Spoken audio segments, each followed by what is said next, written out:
இந்த நாளிலும் இந்த நாள் ஊழியத்தை நிறைவேற்றும்படியாக எங்களை அன்போடு கூட அழைத்த ஓய்வு பெற்ற ஆசிரியர் ஜெயசல் அவர்களுக்கும் எங்களுடைய ஊழிய குடும்பத்தில் ஒரு சகோதரனை போன்று பாடுகின்ற இந்த திருச்சபையின் போதகர் ரெவரண்ட் ஜி பிரசாந்த் ஐயா அவர்களுக்கும் இங்கு வந்திருக்கக்கூடிய அனைத்து மாதர் சங்கத்தினுடைய விசுவாசிகள் ஒவ்வொருவருக்கும் அதே போல இந்த திருச்சபையுடைய மூத்த போதகர் ஐயா டேவிட் ஐயா அவர்களுக்கும் அவருடைய குடும்பம் ஒவ்வொருவருக்கும் என்னுடைய மனமான நன்றியை நான் தெரிவித்துக் கொள்கிறேன். ஜெபிப்போம். எங்களை நேசிக்கிற அன்பே பரலோக பிதாவே, உம்மை நன்றியோடு துதிக்கிறோம், ஸ்தோத்திரிக்கிறோம். அம்மா, இந்த நாளிலும் உங்களுடைய வார்த்தையை ஆண்டவரே எங்களை பலப்படுத்தும்படியாய் ஜெபிக்கிறோம். அடியோடு கூட இந்த கர்த்தர் பேசுங்கப்பா, உங்களுடைய பிரசன்னத்தை வெளிப்படுத்துங்க. நாங்கள் கேட்கும் போது உங்களுடைய சத்தத்தை கேட்க கர்த்தர் எங்களுக்கு அனுக்கிரகம் பாராட்டும்படியாய் ஜெபிக்கிறோம். உங்களுடைய பரிசுத்த ஆவியானவருடைய அசைவாடுதல் இந்த இடம் முழுவதும் வியாபிக்கும்படியாய் ஜெபிக்கிறோம். உங்களுடைய பிரசன்னத்தினால் எங்களை நிரப்புங்கப்பா, உங்க கிருபை எங்களை தாங்கிக் கொள்ளும்படியாய் ஜெபிக்கிறோம். இயேசுவின் நாமத்தில் கேட்கிறோம் நல்ல பிதாவே, ஆமென். துல்லிய பட்டு போன்ற தூயவள் மரியாள் கையில் மெல்லிய பாலநேசு விளக்கென புன்னகைக்கிறார். ஆதவனை ஆடையில் பொதிந்து கதிரவனை கந்தையில் கட்டினர். வைரங்கள் கோடி சேர்த்து வைக்கோலின் மீது மின்னிக் கொண்டிருக்க அன்னையவள் பாடுகிறாள் ஆகிறாரோ, அன்னையவள் பாடுகிறாள் ஆகிறாரோ. வாசிக்கலாம். லூக்கா 1ஆம் அதிகாரம் 37ஆம் வசனம். ஒன்றுமில்லை. ஆமென். இந்த நாளில் உங்களுக்கு கருப்பொருளாக கொடுத்திருக்கக்கூடிய வசனம் லூக்கா 1ஆம் அதிகாரம் 55ஆம் வசனம். தம்முடைய தாசனாகிய இஸ்ரவேலை ஆதரித்தார் என்றார். கர்த்தருடைய பிள்ளைகளே, இஸ்ரவேல் என்பது நம்முடைய புதிய இஸ்ரவேல் ஜனங்களாகிய நம்மை கர்த்தர் ஆதரிக்கிறார். நமக்காக கர்த்தர் இன்னைக்கு கொடுக்கக்கூடிய ஒரு வார்த்தை 37ஆம் வசனம். தேவனாலே கூடாத காரியம் ஒன்றுமில்லை. அவர் நினைத்ததை நிர்ணயிக்கிறார், நிர்ணயித்ததை செய்து முடிக்கிறார்.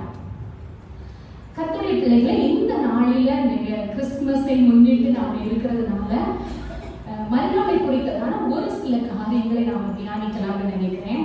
பாருங்க, இயேசுவை பெற்றெடுத்த அந்த தாயாகிய மரியாள் தனக்கு வசனம் கிடைக்கும் முன்பதாக அவங்க என்ன சொல்றாங்க பாருங்க. 1ஆம் அதிகாரம், லூக்கா 1ஆம் அதிகாரம். நான் புருஷனை அறியேனே, இது எப்படி ஆகும்? அந்த வசனம் கிடைக்கிறதுக்கு முன்னால அவங்க கேட்கிறாங்க, நான் புருஷனை அறியேனே, இது எப்படி ஆகும் கேட்கிறாங்க. ஆனா இந்த வசனம் கிடைச்ச உடனே என்ன சொல்றாங்க? அடுத்த பகுதியை நீங்க வாசிச்சீங்கன்னா, இதோ நான் ஆண்டவருக்கு அடிமை, உங்களுடைய வார்த்தையின்படி எனக்கு ஆகுகிறது. அப்ப கர்த்தருடைய பிள்ளைகளே, நம்ம ஆலயத்துக்கு வரும்போது ஒருவேளை அவிசுவாசத்தோட தான் வருவோம். ஆனா வார்த்தையை கேட்டுக்கிட்டு நீங்க அவிசுவாசமா போக கூடாது. அதுதான் இந்த வசனத்துல உங்களுக்கு சொல்லப்பட்டது. வசனத்தை நீங்க கேட்ட பிறகு, கர்த்தருடைய மகிமையை பெற்றுக்கொண்ட பிறகு நீங்க விசுவாசத்தோடு போனோம். கர்த்தராலே ஆகாத காரியம் எனக்கு ஒன்றுமில்லை.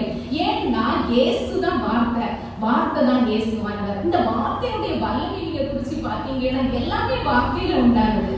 வேதத்துல நீங்க பாத்தீங்கன்னா பாருங்க, வனாந்தரத்துல ஆறுகளை உண்டு பண்ணது வார்த்தை. அந்த செங்கடலை 2ஆக பிளந்தது வார்த்தை. இந்த பூமியை மரக்கால்ல அடக்கி வச்சது யாரு? தேவன். அது ஒரு வார்த்தை பாருங்க. அதே மாதிரி இம்மட்டும் வா, மிஞ்சி வராதேன்னு சொல்லி கடலுக்கு கதவை போட்டது யாரு? கர்த்தருடைய வார்த்தை. கர்த்தருடைய பிள்ளை பாருங்க, மின்னல்ல வரக்கூடிய ஒளி எவ்வளவு வல்லமை உள்ளது. அதை வந்து அந்த வல்லமை, அந்த ஒளியை தன்னுடைய கரத்துல அடக்கி வச்சிருக்கிறது யாரு? கர்த்தர். அப்ப கர்த்தராலே உண்டாகிற வார்த்தை நம்ம என்ன செய்யணும்? விசுவாசிக்கணும். அவ்வளவு வல்லமை. நமக்கு என்ன ஒரு பலவீனம்னா, நமக்கு கர்த்தர் எதை செய்திருக்கிறாரோ அதற்கு ஏற்ற மாதிரி நம்ம கர்த்தரை பார்க்கிறோம். கர்த்தரை நம்முடைய சிந்தனைக்கு ஏற்ற மாதிரி பார்க்கிறோம். அப்ப கர்த்தருடைய பிள்ளைகள் அதையும் தாண்டி ஒரு மகிமை உள்ள தெய்வத்தை நம்ம ஆராதிக்கிறோம். இப்படிப்பட்ட சீரை பெற்ற ஜனங்கள் பாக்கியம் உள்ள. அப்புறம் எவ்வளவு பாக்கியம் உள்ளவங்க. யார் மேல திரும்ப வச்சிருக்கிறாரோ அவர்களை கர்த்தர் விசுவாசத்திலே நடத்துகிறாரு. அவர்களை கர்த்தர் அவருக்காக பயன்படுத்துகிறார். அப்ப கர்த்தருக்கு நம்ம எல்லாம் எப்படிப்பட்டவங்க? பாக்கியம் உள்ளவங்க. ஏன்னா வசனம் நமக்குள்ளாக இருக்கு, இயேசு நமக்குள்ளாக இருக்கிறார். அப்ப இந்த வல்லமையை பெற்றுக்கொண்ட நீங்க யாருமே எப்படி இருக்கக்கூடாது? துக்க முகமா இருக்கவே கூடாது. வல்லமை நமக்குள்ளாக இருக்கிறது. பாருங்க, இந்த யோசுவா யுத்தம் செய்தார். யுத்தம் செய்து சாயங்கால வேளையில அந்த யுத்தம் நிறைவு பெறணும். ஆனா நிறைவு பெறல. அவர் என்ன செய்யறார்? கடவுளை நான் என்ன செய்யன்னு கேட்கும் போது அவர் சொல்றாரு, சூரியனை தடுத்து நிறுத்து. அந்த வல்லமை பாருங்க, கர்த்தருடைய வார்த்தையுடைய வல்லமையில அந்த சூரியன் இருக்கிறது. அப்ப கர்த்தருடைய பிள்ளைகளே, வார்த்தைக்கு அவ்வளவு வல்லமை இருக்கும்னா அதை விசுவாசிக்கிற பிள்ளைகளுக்கு அதே வல்லமை நமக்கு கொடுக்க தேவன் வல்லமை உள்ளவராய் இருக்கிறார். இந்த வேளையில் பாருங்க, தேவ சமூகத்துல வார்த்தையோடு இந்த வார்த்தையை பெற்றுக்கொள்ளலாம். அதுதான் முக்கியம். கர்த்தருடைய ஆலயத்தில் அநேக வார்த்தைகள் சொல்லப்படுகிறது. உங்களுக்குள்ளாக எந்த வார்த்தை வருதோ அதை நீங்க சிக்கன நினைச்சணும், பிடிச்சுக்கணும். அதே ஜெபிங்க, அதே போராடுங்க. கர்த்தர் நிச்சயமா அந்த வார்த்தைக்குரிய வல்லமையை உங்களுடைய வாழ்க்கையில கர்த்தர் நிச்சயமாய் வெளிப்படுத்துவார். கர்த்தர் நம்முடைய வாழ்க்கையில 2 காரியங்களை எதிர்பார்க்கிறாரு. இந்த 2 காரியமே ஒரே பகுதிக்குள்ளாக தான் அடங்கி இருக்காங்க. அதை நான் 2ஆக பிரிச்சேன். பாருங்க, முதலாவது நம்மை ஆசீர்வதிக்க கர்த்தர் விரும்புகிறார். அதுக்கு நாம இடம் கொடுக்கணும். நம்ம கர்த்தருடைய பிள்ளைகள், அவரை ஆராதிக்கிற பிள்ளைகள் ஆசீர்வாதமாக இருக்கணும்னு அவர் விரும்புகிறாரு. அதுக்கு நாம இடம் கொடுக்கணும். அது முதல் பகுதி. இன்னொன்று, நம்ம ஆசீர்வாதத்தை பெற்றுட்டு அப்படியே திரும்பி சொல்லக்கூடாது. கர்த்தருக்காக எதையாவது நான் செய்ய வேண்டாமா, அவருடைய சித்தத்தை செய்யும்படியாக நம்மை ஒப்பு கொடுக்கும்படியாக அன்போடு கூட அழைக்கிறார்.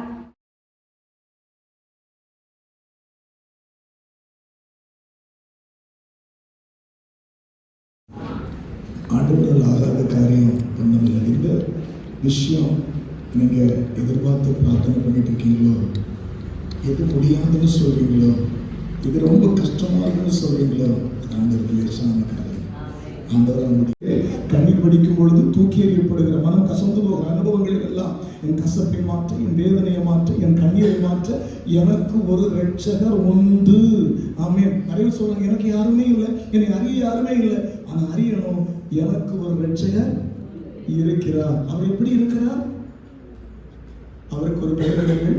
மத்தேயு 1:23, இம்மானுவேல் என்று பெயரிடுவீர்களாக என்று சொல்லும் பொழுது, தேவன் எனக்கு ஒருவர் இருக்கிறார், அவர் என்னோடு கூட இருக்கிறார். எங்க போனாலும், எந்த இடத்துக்கு போனாலும் அவர் என்னோடு கூட இருந்து என்னை வழிநடத்துவார், என்னை பாதுகாப்பார், என்னை பராமரிப்பார். எதை குறித்தும் என்னத்தை குறித்தும் எனக்கு கவலையே இல்லை என்று சொல்லுகிற அற்புதமான வாழ்வை சாரா மாதர் சங்கம், சபை மக்கள், விசுவாச மக்கள் எல்லாரும் தொடர்ந்து அதை பெற்றுக்கொண்டு அந்த உணர்வோடு கூட வாழ வேண்டும் என்று உங்களை வாழ்த்தி விடைபெறுகிறேன். ஆசீர்வதிக்கிறேன். சொல்லிட்டே போங்க, எனக்கு ஒருவர் உண்டு, எனக்கு ஒருவர் உண்டு, எனக்கு ஒருவர் உண்டு. கடைசி வரைக்கும் யாருமே இருக்க முடியாது. பாருங்க, அம்மா அப்பா இருப்பாங்களா, கூட வரவங்க இருப்பாங்களா, யாரும் இருக்க மாட்டாங்க. ஆனா யார் போனாலும், எவர் போனாலும் இவர் போகவே மாட்டார். அப்படிப்பட்ட ஒருவர் எனக்கு, அவர் என் ரட்சகர். ரட்சகர் என்ன அர்த்தம்? எந்த பிரச்சனையிலும் எனக்கு விடுதலை கொடுக்கிறார், என்ன போராட்டத்தில், என்ன வேதனை துக்கத்திலிருந்து எனக்கு விடுதலை கொடுத்து நடத்துகிற ஒரு விடுதலையாளர், மீட்பர், ரட்சகர் இருக்கிறார். அவர் என்னோடு கூட நிழலை போகிற இடத்துல எல்லாம் வந்து அவர் எனக்கு உதவி செய்ய கிடைத்த வாய்ப்பிற்கு நன்றி பாராட்டி விடைபெறுகிறேன்.